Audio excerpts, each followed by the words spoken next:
আসসালামু আলাইকুম প্রিয় শিক্ষার্থী বন্ধুরা, তোমরা যারা দশম শ্রেণীতে আছো তোমাদের জন্য আজকের আম আটির ভেপু গল্পটি আমি পড়ে শোনাচ্ছি। তোমরা যদি এই ভিডিওটি পুরো দেখো তাহলে তোমাদের এই গল্পটি আর পড়তে হবে না, পুরোই তোমরা জানতে পারবে। তো এসো শিক্ষার্থী বন্ধুরা, আমি তোমাদেরকে গল্পটি শোনাচ্ছি। আম আটির ভেপু এই গল্পটি লিখেছেন বিভূতিভূষণ বন্দ্যোপাধ্যায়। তিনি 1894 সালে 24 পরগনার মুরারিপুর গ্রামে জন্মগ্রহণ করেন। শিক্ষা জীবন: স্থানীয় বনগ্রাম স্কুল থেকে 1914 সালে তিনি মেট্রিক পাশ করেন এবং কলকাতার রিপন কলেজ থেকে আইএ পাশ করেন এবং বিএ ডিগ্রি লাভ করেন। কর্মজীবন: তিনি হুগলি, কলকাতা ও ব্যারাকপুরের বিভিন্ন স্কুলে শিক্ষকতা করেন। উপন্যাস: তিনি পথের পাঁচালী, অপরাজিত, আরণ্যক, ইছামতি, দৃষ্টিপ্রদীপ এই উপন্যাসগুলো লিখেছেন। এছাড়াও তিনি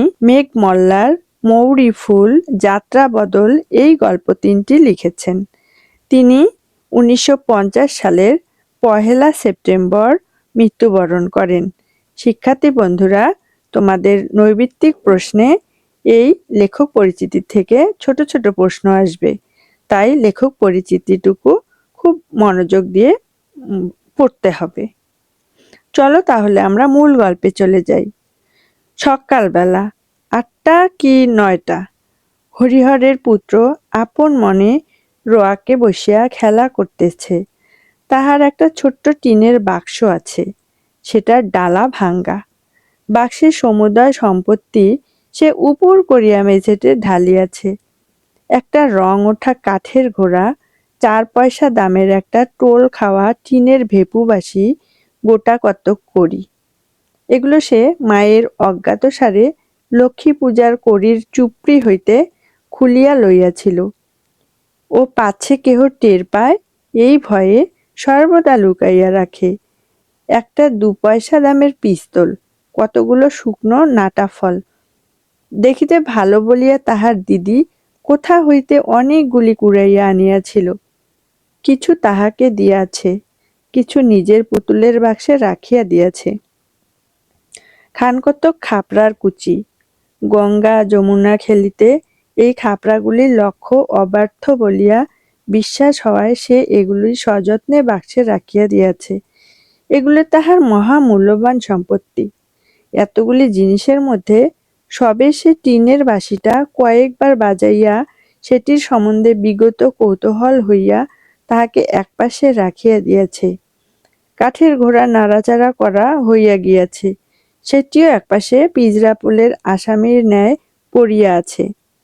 বর্তমানে সে গঙ্গা যমুনা খেলিবার খাপড়াগুলিকে হাতে লইয়া মনে মনে দাওয়ার উপর গঙ্গা যমুনার ঘর আঁকা কল্পনা করিয়া চোখ বুজিয়া খাপড়া ছুঁইয়া দেখিতেছে তা ঠিক হইয়াছে কিনা।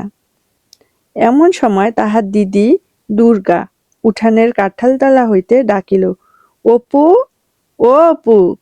সে এতক্ষণ বাড়ি ছিল না, কোথা হইতে এই মাত্র আসিল। তাহার স্বর একটু সতর্কতা মিশ্রিত। মানুষের গলার আওয়াজ পাইয়া অপু কলের পুতুলের মতো লক্ষ্মীর চুপড়ির কড়িগুলি তাড়াতাড়ি লুকাইয়া ফেলিল। পরে বলিল, কি রে দিদি? দুর্গা হাত নাড়িয়া ডাকিল, আয় এদিকে শোন। দুর্গার বয়স 10-11 বছর হইল। পরন পাতলা পাতলা, রং অপুর মতো অতটা ফর্সা নয়, একটু চাপা, হাতে কাচের চুড়ি, পরনে ময়লা কাপড়, মাথার চুল রুক্ষ, বাতাসে উড়িতেছে, মুখের গড়ন মন্দ নয়। অপুর মতো চোখগুলি বেশ ডাগর ডাগর। অপু রোয়াক হইতে নামিয়া কাছে গেল, বলিল, কে রে? দুর্গার হাতে একটা নারিকেলের মালা, সেটা সে নিচু করিয়া দেখাইল, কতগুলি কচি আম কাটা। সুর নিচু করিয়া বলিল, মা ঘাট থেকে আসেনি তো? অপু ঘাড় নাড়িয়া বলিল, হুম। দুর্গা চুপি চুপি বলিল, একটু তেল আর একটু নুন নিয়ে আসতে পারিস? আমের কুশি জারাবো। অপু আহ্লাদের সহিত বলিয়া উঠিল, কোথায় পেলি রে দিদি? দুর্গা বলিল, পটলিদের বাগানে সিঁদুর কৌটার তলায় পড়েছিল, আন দেখি একটু নুন আর তেল। অপু দিদির দিকে চাহিয়া বলিল, তেলের ভার ছুলে মা মারবে যে, আমার কাপড় যে বাসি। তুই জানা শিগগির করে, মার আসতে এখন ঢের দেরি, খার কাচতে গিয়েছে, শিগগিরই যা। অপু বলিল, নারকোলের মালাটা আমায় দে, ওতে ঢেলে নিয়ে আসবো। তুই খিড়কির দোরে গিয়ে দেখ মা আসছে কিনা। দুর্গা নিম্নস্বরে বলিল, তেল টেল যেন মেঝেতে ঢালিস নে, সাবধানে নিবি, নইলে মা টের পাবে। তুই তো একটা হাবা ছেলে। অপু বাড়ির মধ্যে হইতে বাহির হইয়া আসিলে দুর্গা তাহার হাত হইতে মালা লইয়া আমগুলি বেশ করিয়া মাখিল, বলিল, নে হাত পাত। তুই অতগুলো খাবি দিদি? এতগুলো বুঝি হলো? এই তো ভারী বেশি। যা, আচ্ছা, নে আর দুখানা। বাহ, দেখতে বেশ হয়েছে রে। একটা লঙ্কা আনতে পারিস? আর একখানা দেবো তাহলে। লঙ্কা কি করে আনবো দিদি? মা যে তক্তার উপর রেখে দেয়, আমি যে নাগাল পাই নে। তবে থাকগে যাক, আবার ওবেলা আনবো। এখন পুটলিদের ডোবার ধারের আম গাছটার গুটি যা ধরেছে, দুপুরের রোদে তলায় ঝরে পড়ে। দুর্গাদের বাড়ির চারদিকেই জঙ্গল। হরিহর রায়ের জ্ঞাতি ভ্রাতা নীলমণি রায় সম্প্রতি গত বৎসর মারা গিয়াছেন। তাহার স্ত্রী পুত্র কন্যা লইয়া নিজ পিত্রালয়ে বাস করিতেছেন। কাজেই পাশের এ ভিটাও জঙ্গলাবৃত হইয়া পড়িয়া আছে। নিকটে আর কোনো লোকের বাড়ি নাই। 5 মিনিটে পথ গেলে তবে ভুবন মুখুজ্জের বাড়ি। হরিহরের বাড়িটাও অনেকদিন হইয়া গেল, মেরামত করে নাই। সামনের দিকে রোয়াকে ভাঙা, ফাটলে বন বিছুরির ও কালোমেঘ গাছের বন গজাইয়াছে। ঘরের দোর জানালার কপাট সব ভাঙা, নারিকেলের দড়ি দিয়া গড়াদের সঙ্গে বাঁধা আছে। খিড়কির দোর ঝনাত করিয়া খুলিবার শব্দ হইল, এবং একটু পরেই সর্বজয়ার গলা শোনা গেল, দুগ্গা, ও দুগ্গা। দুগ্গা বলিল, মা ডাকছে, যা দেখে আয়। ওখানা খেয়ে যা, মুখে যে নুনের গুঁড়া লেগে আছে, মুছে ফেল। মায়ের ডাক আর একবার কানে গেলেও দুর্গার এখন উত্তর দিবার সুযোগ নাই, মুখ ভর্তি। সে তাড়াতাড়ি জারানো আমের চাকলাগুলি খাইতে লাগিল। পরে এখনো অনেক অবশিষ্ট আছে দেখিয়া কাঁঠাল গাছটার কাছে সরিয়া গিয়া গুড়ির আড়ালে দাঁড়াইয়া সেগুলি গোগ্রাসে গিলিতে লাগিল। অপু তাহার পাশে দাঁড়াইয়া নিজের অংশ প্রাণপণে গিলিতেছিল, কারণ চিবাইয়া খাওয়ার আর সময় নাই। খাইতে খাইতে দিদির দিকে চাহিয়া সে দোষ সম্বন্ধে সচেতনতাসূচক হাসি হাসিল। দুর্গা খালি মালাটা এক টান মারিয়া তেরেন্ডা কচার বেড়া পার করিয়া নীলমণি রায়ের ভিটার দিকে জঙ্গলের মধ্যে ছুড়িয়া দিল। ভাইয়ের দিকে চাহিয়া বলিল, মুখটা মুছে ফেল না বাদর, নুন লেগে রয়েছে যে। পরে দুর্গা নিরীহ মুখে বাড়ির মধ্যে ঢুকিয়া বলিল, কি মা, কোথায় বেরোনো হয়েছিল শুনি? একলা নিজে কত দিকে যাব? সকাল থেকে খাড় কেচে গা গতর ব্যথা হয়ে গেল। একটুখানি কুটো গাছটা ভেঙে দুখানা করা নেই, কেবল পাড়ায় টোটটা ছেদে বেড়াচ্ছে। সে বাদর কোথায়? অপু আসিয়া বলিল, মা, খিদে পেয়েছে। রোসো, একটুখানি দাঁড়াও বাপু, একটুখানি হাফ জিরোতে দাও। তোমাদের রাত দিন খিদে আর রাত দিন ফাই ফরমাস। ও দুগ্গা, দেখ তো বাছুরটা হাঁক পারছে কেন? খানিকটা পরে সর্বজয়া রান্নাঘরের দাওয়ায় বটি পাতিয়া শশা কাটিতে বসিল। অপু কাছে বসিয়া পড়িয়া বলিল, আর একটু আটা বের করো না মা, মুখে বড্ড লাগে। দুগ্গা নিজের ভাগ হাত পাতিয়া লইয়া সংকুচিত সুরে বলিল, চাল ভাজা আর নেই মা? অপু খাইতে খাইতে বলিল, চিবোনো যায় না, আম খেয়ে দাঁত টকে। দুর্গার ভ্রুকুটি মিশ্রিত চোখ টেপার বাধা পাইয়া তাহার কথা অর্ধপথেই বন্ধ হইয়া গেল। তাহার মা জিজ্ঞাস করিল, আম কোথায় পেলি? সত্যি কথা প্রকাশ করিতে সাহসী না হইয়া অপু দিদির দিকে জিজ্ঞাসাসূচক দৃষ্টিতে চাহিল। সর্বজয়া মেয়ের দিকে চাহিয়া বলিল, তুই ফের এখন বেরিয়েছিলি বুঝি? দুর্গা বিস্মিত মুখে বলিল, ওকে জিজ্ঞেস করো না, আমি এই তো এখন কাঁঠালতলায় দাঁড়িয়ে। তুমি যখন ডাকলে তখন তো স্বর্ণগোয়ালিনী গাই দুহিতে আসায় কথাটা চাপা পড়িয়া গেল। তাহার মা বলিল, যা বাছুরটা ধরগে যা। ডেকে সরা হলো কমলে বাছুর। ও শূন্য, এত বেলা করে এলে কি বাঁচে? একটু সকাল করে না এলে এই তেতপ্পর পর্যন্ত বাছুর বাঁধা। দিদির পেছনে অপুও দুধ দোয়া দেখতে গেল। সে বাহিরে উঠানে পা দিয়াই দুর্গা হাতার পিঠে দুম করিয়া নির্ধাক এক কিল বসাইয়া দিয়া কহিল, লক্ষ্মী ছাড়া বাদর। পরে মুখ ভ্যাংচাইয়া কহিল, আম খেয়ে দাঁত টক গিয়েছে, আবার কোনোদিন আম দেব খেয়েও ছাই দেব। এই ওবেলায় পটলিদের কাকুরতলির আম কুড়িয়ে এনে জারাবো। এত বড় বড় গুটি হয়েছে, মিষ্টি যেন গুড়। দেব তোমায়, খেয়েও এখন। হাবা একটা কোথাকার, যদি এতটুকু বুদ্ধি থাকে। দুপুরের কিছু পরে হরিহর কাজ সারিয়া বাড়ি ফিরিল।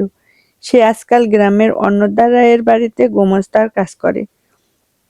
জিজ্ঞাসা করিল, অপুকে দেখছি নে? সর্বজয়া বলিল, অপু তো ঘরে ঘুমোচ্ছে। দুর্গা বুঝি সেই খেয়ে বেরিয়েছে। সে বাড়ি থাকে কখন? দুটো খাওয়ার সঙ্গে যা সম্পর্ক। আবার সেই খিদে পেলে তবে আসবে।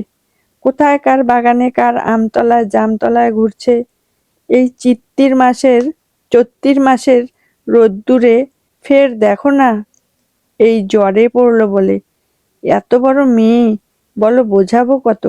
কথা শোনে না কানে নেয়।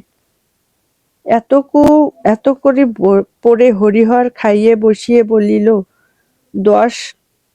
আজ 10 ঘরার তাগাদার জন্য গেছিলাম বুঝলে। একজন লোক খুব মাতবর, 5টা 6টা গোলা বাড়িতে, বেশ পয়সাওয়ালা লোক। আমায় দেখে দণ্ডবত করে বললে, দাদা ঠাকুর, আমায় চিনতে পাচ্ছেন?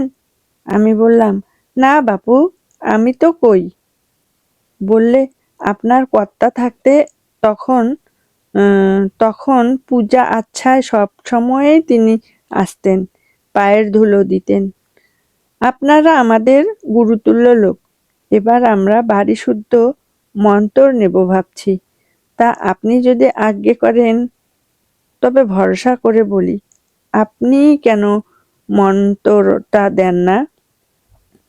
তা আমি তাদের বলেছি, আজ আর কোনো কথা বলবো না, ঘুরে এসে 2-1 দিন বুঝলে।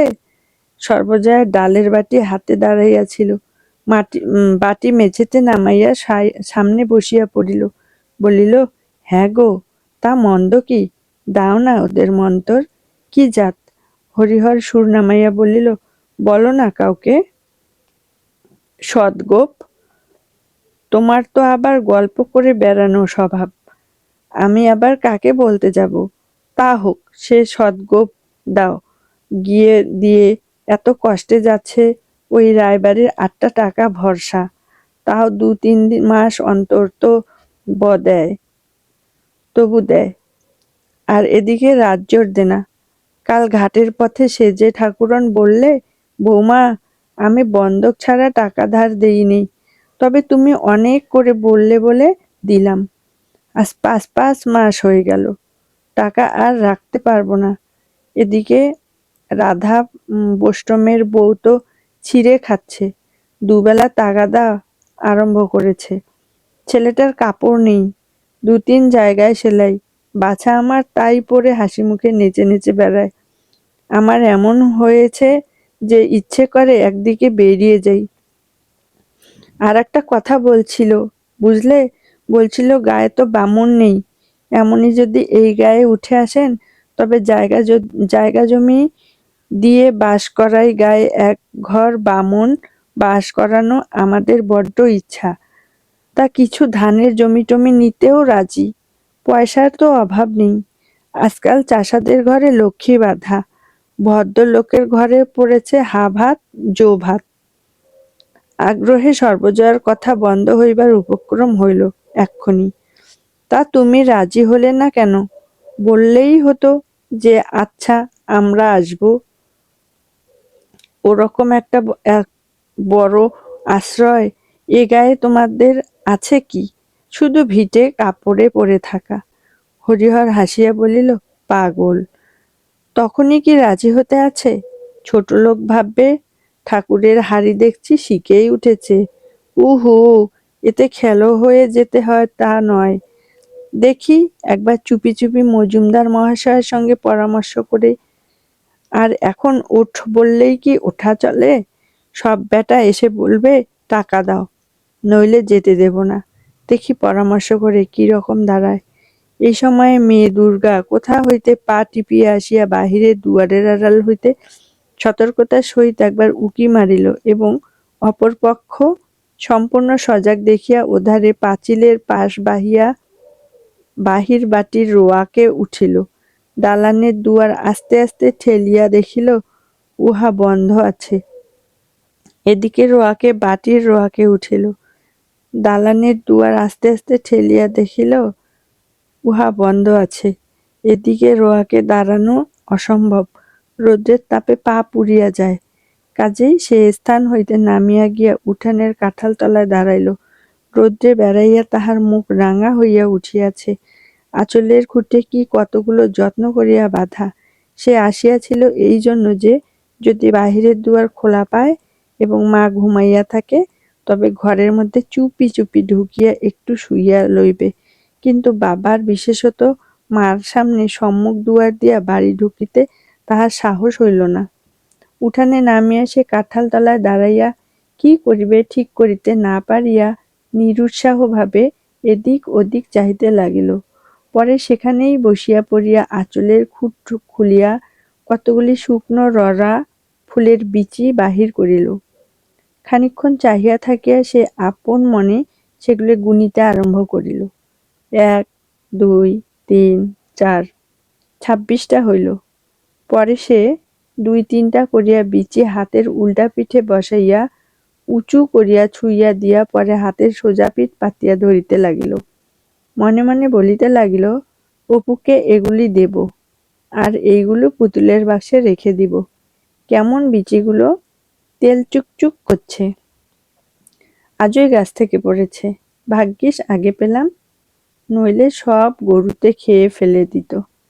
ওদের রাঙ্গি গাইটা একেবারে রাক্ষস, সব জায়গায় যাবে। সেবার কতগুলো এনেছিলাম, আর এইগুলো নিয়ে অনেকগুলো হলো। সে খেলা বন্ধ করিয়া সমস্ত বিচি আবার সযত্নে আঁচলের খুঁটে বাঁধিল। পরে হঠাৎ কি ভাবিয়া রুক্ষ চুলগুলি বাতাসে উড়াইতে উড়াইতে মহা খুশির সহিত পুনরায় সোজা বাড়ির বাহির হইয়া গেল। শিক্ষার্থী বন্ধুরা, এই হচ্ছে আমাদের আম আঁটির ভেপু গল্পটি। এসএসসিতে তোমাদের এই গল্পটি রয়েছে। এখানে কিছু শব্দের অর্থ বা টিকা রয়েছে, এখান থেকেও সংক্ষিপ্ত প্রশ্ন আসে। যেমন রোয়াক, রোয়াক শব্দের অর্থ হচ্ছে ঘরের সামনের খোলা জায়গা বা বারান্দা। চুপড়ি, চুপড়ি শব্দের অর্থ ছোট ঝুড়ি। ক্ষুদ্র থামা, ছোট ঝুড়ি বা ক্ষুদ্র থামা। নাটা ফল অর্থ করঞ্জা ফল। খাপড়ার কুচি অর্থ কলসি হাঁড়ি। পিজরা পোলের আসামি শব্দের অর্থ খাঁচার পড়ে থাকা অবহেলিত আসামির মতো অর্থে। দাওয়া অর্থ বারান্দা। আমের কুশি অর্থ কচি আম। জারা অর্থ জীর্ণ করা বা কুচি কুচি করা অর্থে। বন বিচুটি অর্থ বুনো গাছ। কালো মেঘ অর্থ যকৃতের রোগে উপকারী এক ধরনের তিক্ত স্বাদের গাছ। রোয়াক শব্দের অর্থ ঘরের সামনের খোলা জায়গা বা বারান্দা। এই গল্পটির মধ্যে আমরা অনেকগুলো জায়গায় রোয়াক শব্দটি দেখেছি। গরাদ শব্দের অর্থ হলো জানালার দিক। ভেরেঞ্জা কচার বেড়া অর্থ হচ্ছে এরন্ড বা রেড়ি গাছের বেড়া। কুটো গাছ শব্দের অর্থ তৃণ। রোসো শব্দের অর্থ থামো। শিক্ষার্থী বন্ধুরা, আমরা এক নজরে পাঠ পরিচিতিটুকু দেখে নিচ্ছি। আম আঁটির ভেপু শীর্ষক গল্পটি বিভূতিভূষণ বন্দ্যোপাধ্যায়ের পথের পাঁচালী উপন্যাস থেকে সংগ্রহ করা হয়েছে। গ্রামীণ জীবনে প্রকৃতি ঘনিষ্ঠ দুই ভাইবোনের আনন্দিত জীবনের আখ্যান নিয়ে গল্পটি রচিত হয়েছে। অপু ও দুর্গা হতদরিদ্র পরিবারের শিশু, কিন্তু তাদের শৈশবে দারিদ্র্য সেই কষ্ট প্রধান হয়ে ওঠেনি। অধিকন্তু গ্রামীণ ফলফলাদি খাওয়ার আনন্দ এবং বিচিত্র বিষয় নিয়ে তাদের বিস্ময় ও কৌতূহল গল্পটিকে মানুষের চিরায়ত শৈশবকেই যেন স্মরণ করিয়ে দেয়। এই গল্পের সর্বজয়া পল্লীমায়ের শাশ্বত চরিত্র হয়ে উঠেছে। ধন্যবাদ শিক্ষার্থী বন্ধুরা আমাদের পাঠের সঙ্গে থাকার জন্য।